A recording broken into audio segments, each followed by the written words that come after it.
हद हो गई भाई। इन लड़कियों ने तो आंसू बहा बहा कर इंडियन आर्मी को भी नहीं छोड़ा और अब ये उम्मीद करती हैं कि हम इन्हें माफ करें। रुचिका सिंह के बाद अब बारी है श्रद्धा सिंह की। श्रद्धा सिंह ये लड़की कौन है? बीते 2 दिनों से श्रद्धा सिंह नाम की एक लड़की का बीबीसी हिंदी से लेकर जितने भी वामपंथी और भारत विरोधी मीडिया आउटलेट्स हैं वहां पर इंटरव्यू दिखाया जा रहा है। यह वही श्रद्धा सिंह है जो दिल्ली में प्रोटेस्ट के दौरान जंतर मंतर पर कंटेंट क्रिएशन कर रही थी। इंस्टाग्राम पर और सोशल मीडिया पर इसके अकाउंट्स हैं।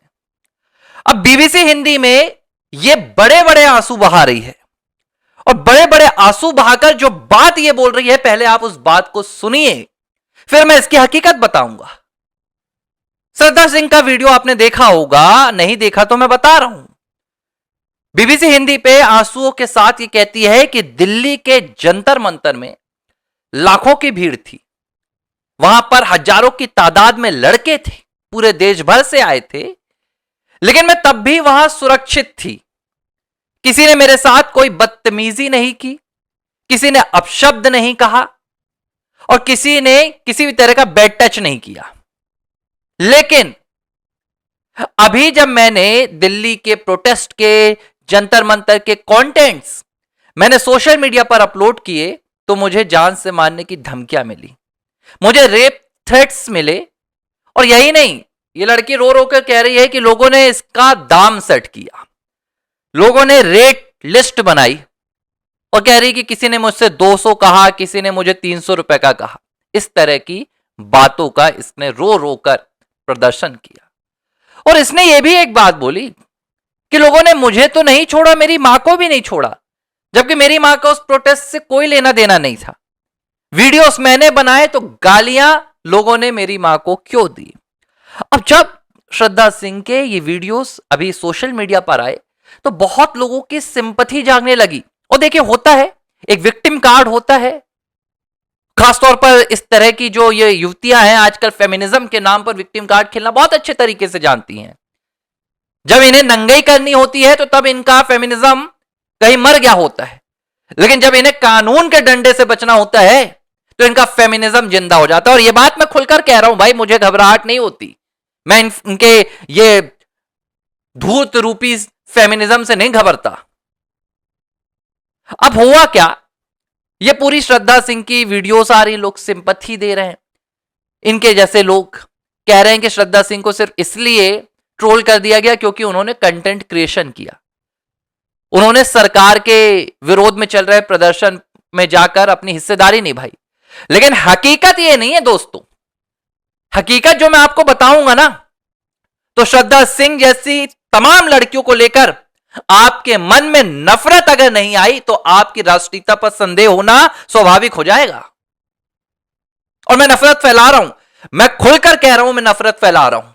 मैं देशद्रोहियों के खिलाफ राष्ट्रवादियों के मन में नफरत फैला रहा हूं। यह श्रद्धा सिंह क्या कंटेंट बना रही थी?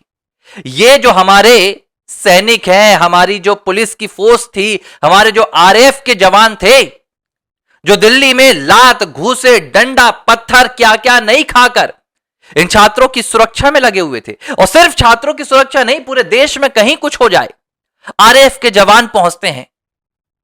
तनाव की स्थिति हो जाए, दंगा हो जाए, हिंसा हो जाए, लोगों को असुरक्षा की भावना हो जाए या मदद करना हो, कोई डूब जाए, कहीं आग लग जाए, रैपिड एक्शन फोर्स के जवान पहुंचते हैं वहां। और यह श्रद्धा सिंह कैमरे में रील बनाकर हमारे रैपिड एक्शन फोर्स यानी आरएएफ के जवानों को टॉयलेट साफ करने वाला क्लीनर बता रही थी। टॉयलेट साफ करने वाला क्लीनर बता रही थी। इसकी रील सामने आई है जिसमें पीछे आरएएफ के जवान बैठे थे, उनकी तरफ इशारा करके कहती है कि ये टॉयलेट साफ करने के लिए है, ब्लू वाला क्लीनर। और इसके बाद जब देश भर में इस लड़की को ट्रोल का शिकार होना पड़ा, जब लोगों ने इस पर लानतें दी कि भारत में रहकर भारतीय तुम जवानों को, हमारी सुरक्षा बलों को टॉयलेट क्लीनर कह रही हो, तो ये गिड़गिड़ाते हुए माफी मांगने आई थी। और इसके जैसे और भी तमाम लड़कियां आई थी, चाहे वो रुचिका सिंह हो, चाहे वो श्रद्धा सिंह हो, चाहे वो निशु हो, कई लोगों ने माफी मांगी। लेकिन 2-3 दिनों से क्या हो रहा है, जब इन लड़कियों ने माफी मांगनी शुरू कर दी अपने कुकर्मों के लिए, अपने कुकृत्यों के लिए, तो जो वामपंथी इकोसिस्टम है वो ढहने लगा। इन्होंने इतनी मजबूती से खड़ा किया था ये दिखाने के लिए कि देखो भारत का जनजी कितना शर्मनाक है, भारत का जनजी कितना गिरा हुआ है, कितना भद्दा है। ये तस्वीर इन्होंने दुनिया भर में पहुंचाई थी इन तमाम लड़कियों को अपना मोहरा बनाकर। लेकिन जब इन्होंने हाथ जोड़ जोड़कर माफी मांगना शुरू किया तो पूरा ये वामपंथी इकोसिस्टम ताश की पत्तों की तरह ढहने लगा। और क्या नैरेटिव बना कि भाई इन लोगों ने तो इन्फ्लुएंस होकर, यानी कि वामपंथियों की संगत में आकर गालियां दी, वामपंथियों की संगत में आकर सनातन संस्कृति का अपमान किया, अश्लीलता फैलाई, और यही नहीं, देश की हमारे आर्म्ड फोर्सेस के खिलाफ भी जहर उगला। तो क्या हुआ, वामपंथी डर गए कि यार हमारा तो पूरा नैरेटिव धरा का धरा रह जाएगा। हमने इतनी मेहनत करके दिल्ली में जो नंगा नाच दिखाया, देश भर में दुनिया को दिखाया, उसका क्या होगा, पोल खुल जाएगी कि ये तो वामपंथियों ने कराया था। तो 3 दिनों से वामपंथी इकोसिस्टम ने एक तैयारी शुरू की और जिन लड़कियों ने माफी मांगी थी उन्हें ताकत देना शुरू की कि हम तुम्हारे साथ हैं यार, तुम माफी मत मांगो, तुमने कोई गलती नहीं की है। अगर तुमने भारत की सेना को गाली दी है तो कोई गलती नहीं, you have right to the freedom, कोई गलती नहीं किया। इस तरीके से तमाम वामपंथी कूद गए हैं। अरविंद केजरीवाल, महुआ मोइत्रा, आतिशी, सुप्रिया श्रीनेत, नेहा बोरा, सीपीएम, सीपीआई सब निकलकर सामने आ गए हैं और माहौल बनाया जा रहा है कि इनका शोषण हो रहा है। सोशल मीडिया पर इनके खिलाफ भद्दी भद्दी बातें की जाए। अरे महामूर्खो, ये श्रद्धा सिंह कह रही है कि मेरी मां का तो कोई रोल नहीं था, तो मेरी मां को सोशल मीडिया पर क्यों गाली बकी। मैं गाली बकने का कहीं समर्थन नहीं करता हूं। तो क्या प्रधानमंत्री नरेंद्र मोदी की स्वर्गीय मां का इस पूरे प्रोटेस्ट से कोई लेना देना था? जो तुम और तुम्हारे जैसे लाखों वहां पर पहुंचे लोगों ने उनकी मां को अपमानित किया, उनकी मां को गालियां दी, उनके पिता तक की चर्चा की, लेना देना था क्या? सनातन का कोई लेना देना था क्या? भगवान राम, माता सीता का लेना देना था क्या इस प्रोटेस्ट से? लेकिन तुमने उन्हें भी अपमानित किया।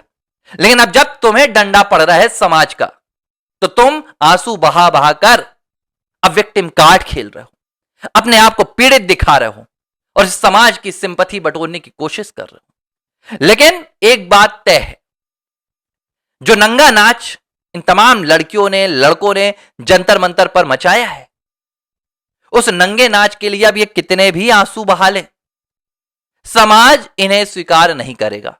मोदी जी ने कहा कि इन्हें माफ कर दो। मोदी जी, हम माफ नहीं कर सकते, खुलकर कह रहे हैं, आप कीजिए माफ, हम इन्हें माफ नहीं करेंगे। जो हमारे देश के आरएएफ के जवानों को टॉयलेट क्लीनर बोले, जो भारतीय सेना को एमएफ बोले, हम उन्हें माफ नहीं करेंगे।